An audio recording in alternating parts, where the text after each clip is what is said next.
Olá, gente. Olá, todo mundo. Oi, Beatriz. Eu nem sabia se ia chegar alguém. Tem número 1. Beatriz, só tem você. Oi, gente. Hoje é dia 8 de agosto. Domingo. É muito bom ver vocês de novo. Oi, Marta. Oi, Yasmin. Muito bom ver todas e todos.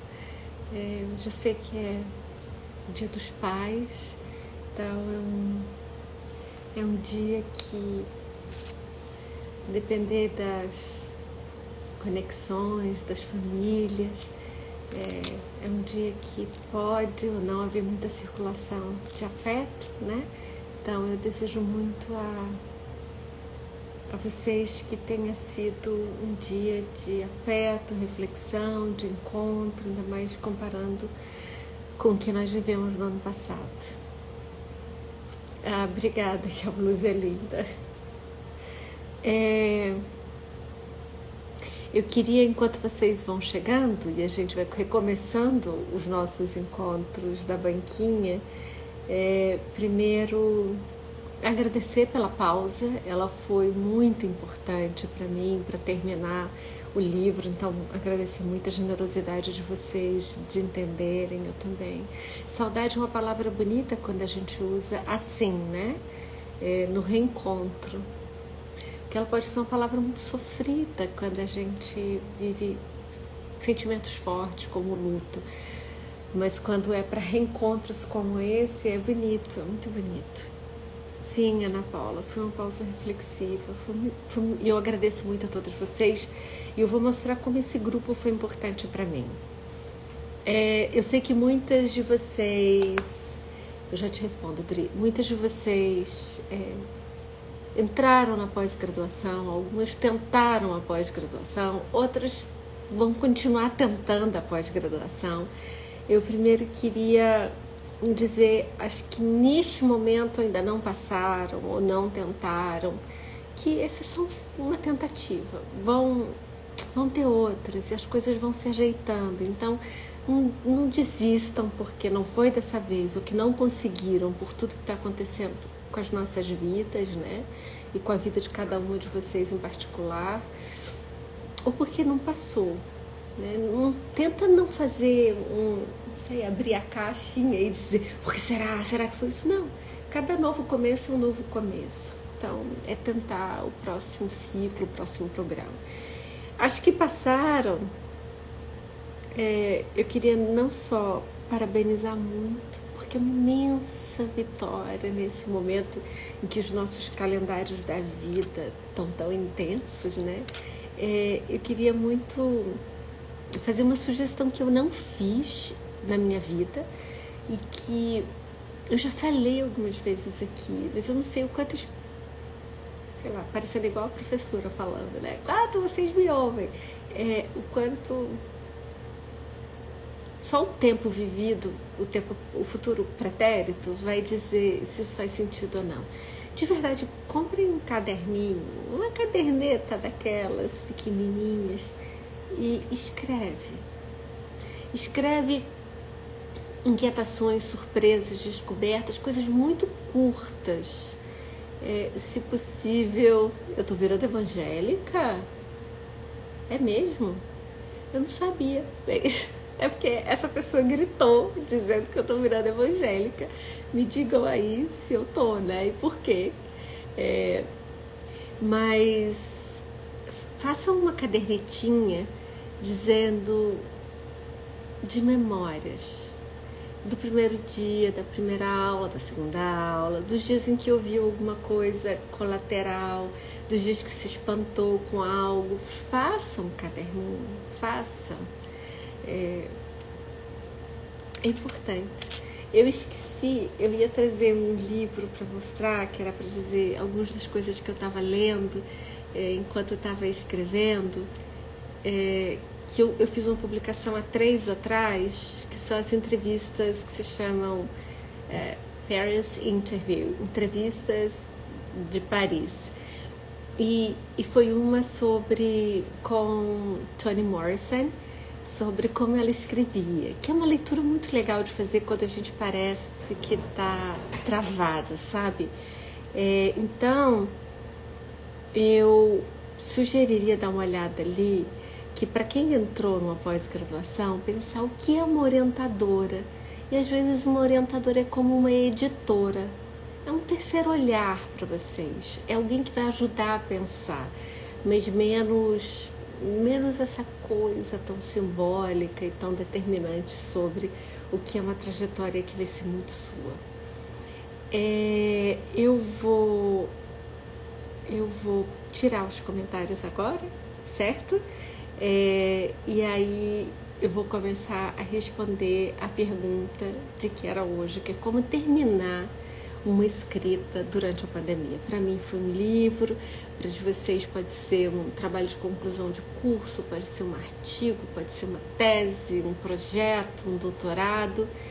Eu vou colocar, tá numa publicação anterior, acho que é o volume 6, eu não me lembro mais, mas está numa publicação anterior, qual é a resposta, em que volume que está a entrevista da Toni Morrison.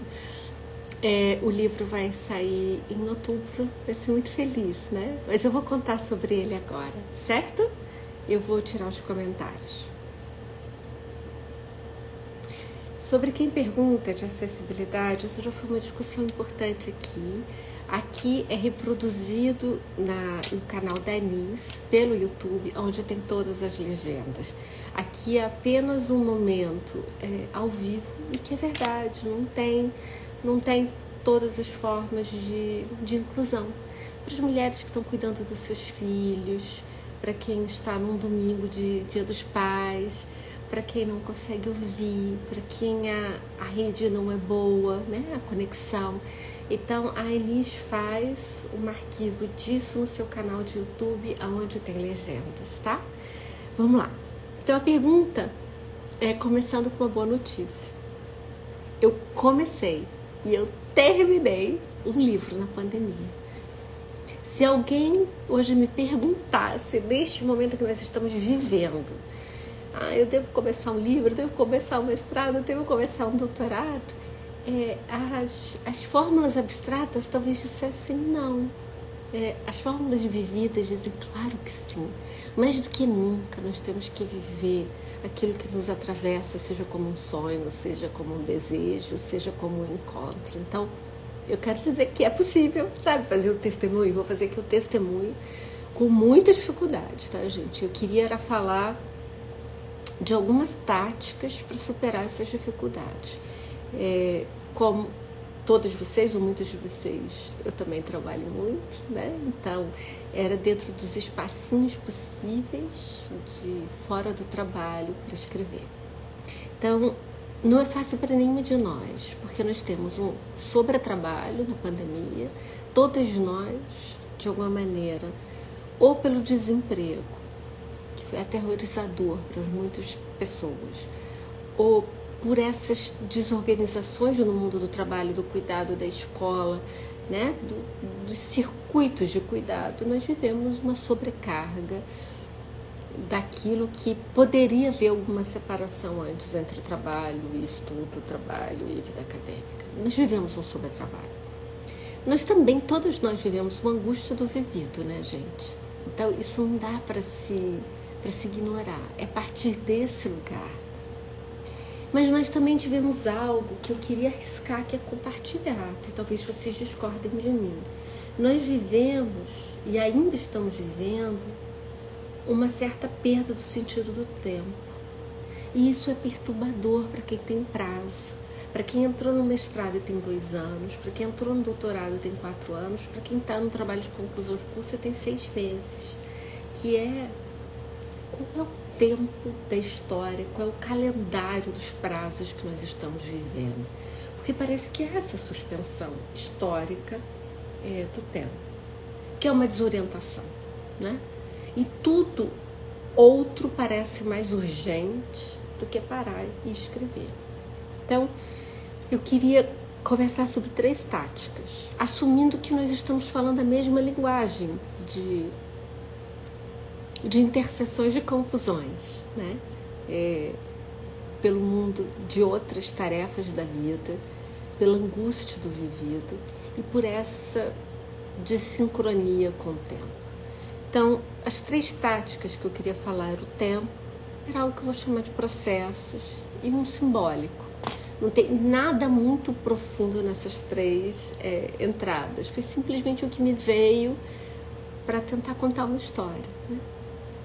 Então, no tempo, eu me forcei a me devolver que o tempo da pandemia não podia ser o meu tempo. Eu tinha que ter outros tempos para conseguir me conectar àquilo que era algo que eu queria muito, que era terminar aquela escrita, que era me concentrar naquilo que eu estava estudando. Então, o giro ao sol ia continuar com a confusão da pandemia ou não. Ou seja, um ano ia passar, os meses iam passar, né? E eu ia viver essa ferida do atraso. Não importa a suspensão, a ambiguidade do tempo na pandemia. Naquilo que tinha um calendário próprio, o dos meses, o dos dias, o das datas, eu vivia sob a sentença de um atraso. Então eu tive que olhar para esta matriz do atraso diante de mim e não o desconforto que me confortava, que era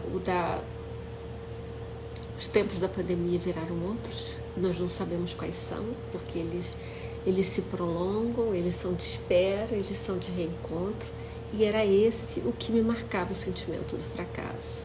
Então, eu tive que olhar para ele e fazer algo que eu já falei aqui algumas vezes, um calendário ao revés. O que é um calendário ao revés? Se 31 de julho o livro tinha que estar pronto, na mão da editora, eu tinha que trabalhar para trás.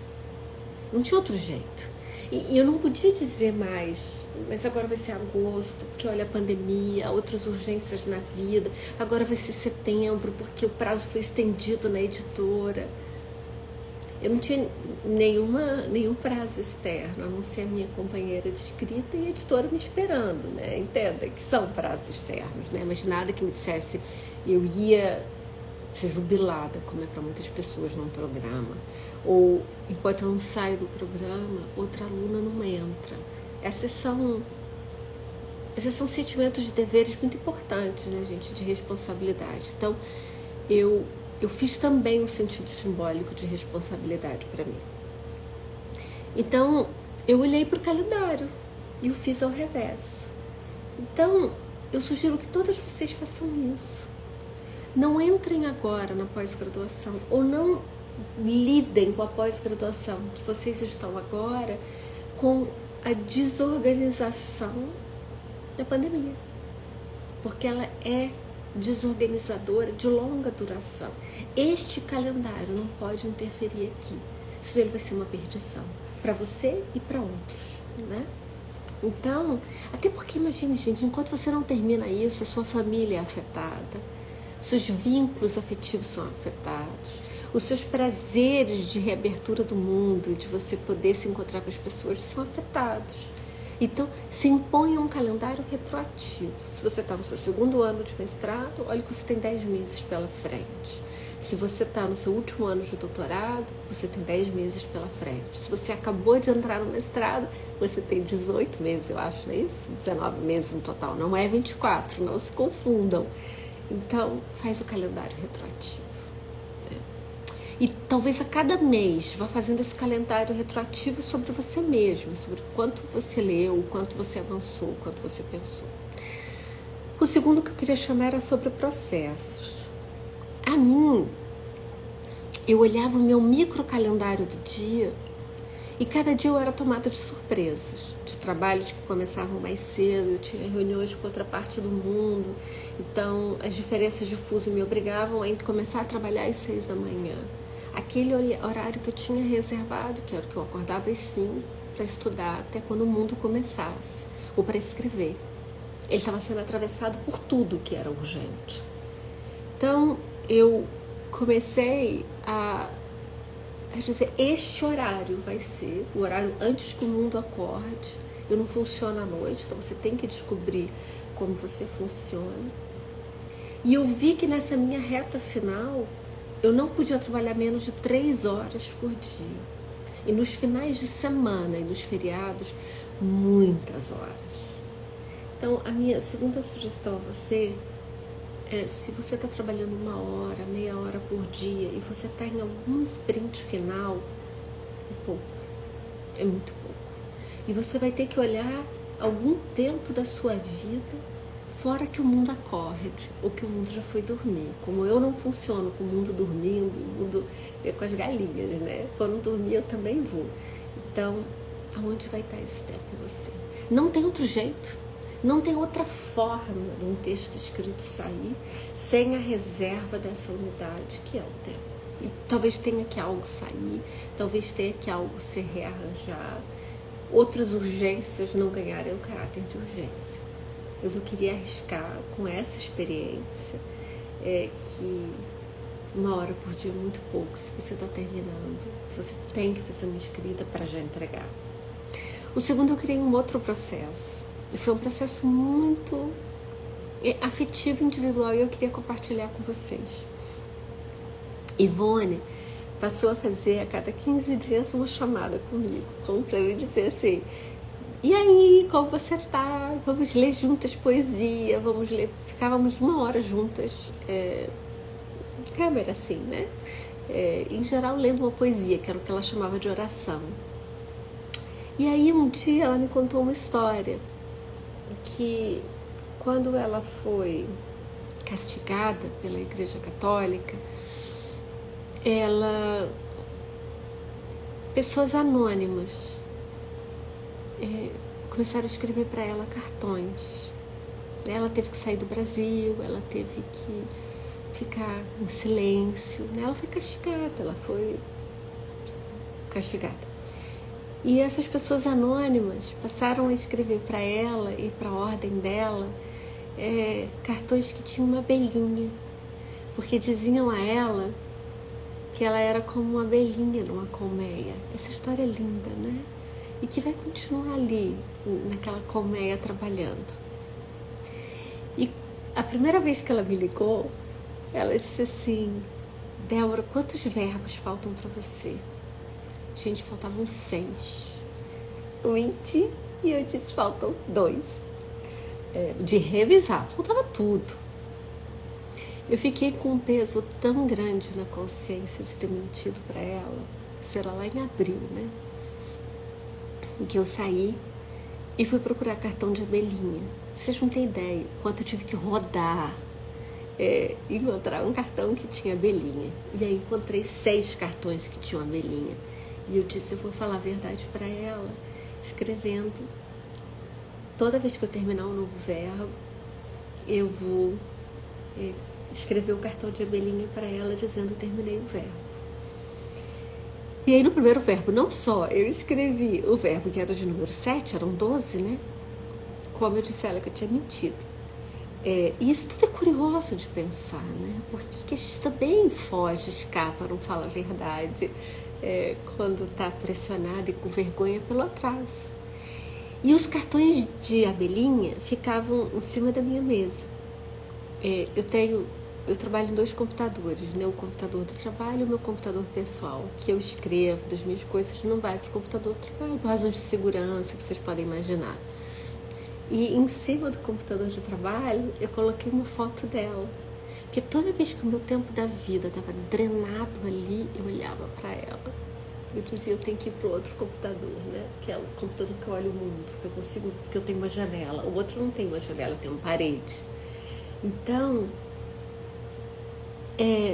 quando eu escrevi o primeiro verbo, gente, parece que tudo tinha mudado. Eu tinha que mandar o primeiro cartão, eu tinha que mandar os 6 cartões. Até que chegou uma semana que eu consegui mandar 2 cartões, numa semana só. E quando eu escrevi a introdução, eu mandei o último cartão. E aí ela começou a receber os cartões. E quando ela recebeu o primeiro, eu até peço licença, que eu acho que hoje eu vou passar de meia hora, mas talvez que eu precise falar, né, isso tudo. Ela me telefonou e ela não falou assim: por que você mentiu? Ela não me perguntou. Ela só disse assim: eu separei uma poesia, a gente hoje pode ler? E aí seguimos. Isso é maravilhoso na vida, né? Quando você sabe que você tem a copresença e que você não precisa inquirir, né? E você vai acompanhando alguém. Então, criem rituais de rotina e rituais de pertencimento. Esse é o minha segunda dica de processos. O terceiro, eu já contei, mas eu só queria arrumar aqui, eles são simbólicos, que foi a foto da Ivone no computador do trabalho, né? Um dia eu mostrei a ela, quando eu terminei tudo, eu mostrei a ela, e ela disse, mas que linda, como, né, como você pensa em mim. Eu expliquei integralmente que era para quase fazer a pressão em mim. O segundo simbólico que eu fiz foi pensar que história que eu queria contar de 2021 sobre mim, sobre a minha escrita, sobre aquilo que me dá tanto sentido. Eu queria esse livro. E depois foi ter decretado publicamente aqui com vocês, com um cartãozinho pedindo pausa. Eu tinha que voltar dizendo, terminei. Senão eu ia voltar e vocês iam dizer, terminou, não terminou. Por que você não terminou, Débora? Então, aquele foi o momento máximo de promessa com uma publicidade. E publicidade assim, aqui eu fiz para vocês todos, né? 500 pessoas, 300 pessoas, 118 mil pessoas que tem no Instagram. Mas publicidade pode ser a família, pode ser alguém que vai saber. Então, em resumo, eu queria dizer que é difícil para todo mundo. E quem sabe pensar essas 3 entradas, vocês podem ter outras, sobre tempo, sobre processos e sobre o simbólico. Se você, como eu, tiver vivido um momento em que era mais lento que o natural, era mais profundo que o que eu já conhecia, e talvez fosse por toda a reviravolta das nossas vidas, né? Eu vou abrir os comentários. Eu pediria ao senhor que estava fazendo comentário em caixa alta que não fizesse, porque ele perturba, né, as pessoas conversarem e continuarem. Caixa alta, a gente, quando conversa, é quase que gritar, né? Emerson, como é que eu consegui conciliar o tempo do trabalho com o tempo da escrita da tese, você e eu? É dificílimo. Eu usei todos os meus feriados, eu usei todos os meus finais de semana, eu pedi férias, dias de férias. Então é estranho a gente usar o tempo do ócio para isso tudo, né? Mas é quando a gente também está fazendo escolhas ou afirmando coisas que são importantes para a gente, né? Eu acho, Ana, que você resumiu bem. Rotina, constância e pertencimento. Eu acho que rotina e constância, eles são parecidos, né? Eu diria pertencimento e um pouco de alegria. Faz sentido a alegria? Entenda? A alegria, aonde que eu queria chamar a alegria? Nessas coisas simbólicas, sabe? Que só faz sentido para você, só faz sentido para mim. Eu tô compartilhando como se você olhar pelo buraquinho da fechadura sobre como foi feito. Mas é onde talvez não seja alegria, talvez seja beleza. Talvez seja beleza, né? A beleza da vida, que era ela ali, era o cartão de abelhinha. Como encarar a dissertação após uma banca de qualificação com 1 milhão de mudanças? Dri, a sua pergunta é muito concreta e eu quero responder o Lucas sobre a desmotivação. Tenta organizar os comentários da qualificação para ver o que são de verdade essenciais, o que são repetição e o que é aquilo que você não vai fazer. Tenta reduzir a um universo que você vai conseguir, de problemas a resolver. É isso que você tem. O Lucas perguntou de motivação. Eu acho, Lucas, que quando você escolheu entrar numa pós-graduação, você tinha um monte de sonho, você tinha um monte de motivação. Por isso que eu insisto na importância da cadernetinha, do caderninho. É para você lembrar você mesmo nas suas afirmações de alegria, de sentido, de desejo. Porque o tempo que nós estamos vivendo, ele é muito fácil de nos revirar de cabeça para baixo. E é certo que outras urgências da vida vão nos atravessar do que ficar parado na frente de um computador para criar algo que ainda vai ser avaliado, né, gente? Então, eu diria, não aceita a palavra de motivação entrar para algo que você quis tanto. É muito mais se reencontrar com a lembrança do seu próprio desejo, interesse, vontade, tudo aquilo que motivou. Quando eu acompanho as pessoas agora que acabaram de passar num mestrado, é tanto esforço, gente. Um doutorado é tanto esforço, né? Então, lembra disso. Gisele está perguntando ritual de pertencimento. É uma pergunta ou é uma dúvida? Eu pergunto a dúvida, né? É uma pergunta ou era uma afirmação e saiu com a interrogação? Eu vou dizer algo que eu fiz, né? Eu tenho um grupo de orientandas muito diversas. Eu tenho feito um pedido muito grande a elas que, quem sabe, a gente se encontrar em torno de temas mais próximos, porque isso vai nos criar vínculos. E uma vez por semana à noite, nós nos encontramos agora. Isso é uma novidade, todos. Quem já terminou, quem está em pós-doutorado, quem já terminou o doutorado, está só no grupo, quem está entrando. E não é para resolver problema de ninguém. É para nós lermos algo e pensarmos juntos. Esse é um ritual de pertencimento. Se as pessoas lerem, é maravilhoso. Se as pessoas não lerem, também é maravilhoso. Estar ali é afirmar-se na copresença, é se encontrar, é botar os corpos, como diz Judith Butler, em assembleia, né? Virtual. Mas é aparecer, e aparecer para pertencer. Eu acho que nós precisamos fazer alguns desses rituais nesse momento. Então, eu tentei agora fazer esse experimento, que talvez elas estão dizendo assim, a Débora tá doida, a gente está estudando fotografia, está estudando luto, está lendo coisas que elas possam dizer, mas para quê? Eu queria não responder o para quê, mas eu queria dizer o porquê da gente se encontrar 1 hora por semana. Eu falo meia hora sem parar, e aí depois elas fazem perguntas, eu falo outro tanto e acabou. Como a gente está fazendo aqui? Isso aqui é um ritual de pertencimento. O que é essa banquinha? É um ritual de reconstrução de uma comunidade de pertencimento, né? Em que nós nos encontramos. Eu já tenho algumas de vocês que eu sei o nome. Eu não sei se é nome de verdade, o que é, mas eu sei quem são, de quanto vêm, de quanto conversam, de quanto perguntam, de quanto abraçam esse lugar. Por que isso não é um ritual de pertencimento? É porque eu não sou de vocês não são minha, porque nós não nos conhecemos. Nós podemos fazer, né, esses rituais. Então eu diria que esse é um.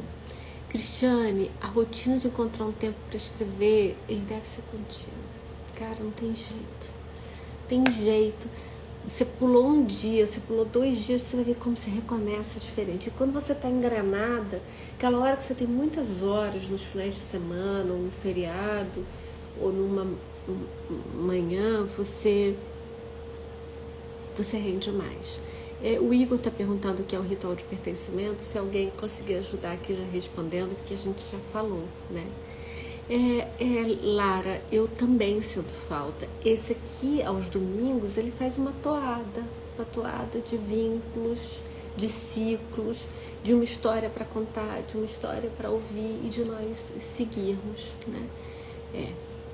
Vocês podem dizer, começar sempre é mais difícil, começar o seu próprio texto, começar a estudar, começar a escrever é muito difícil.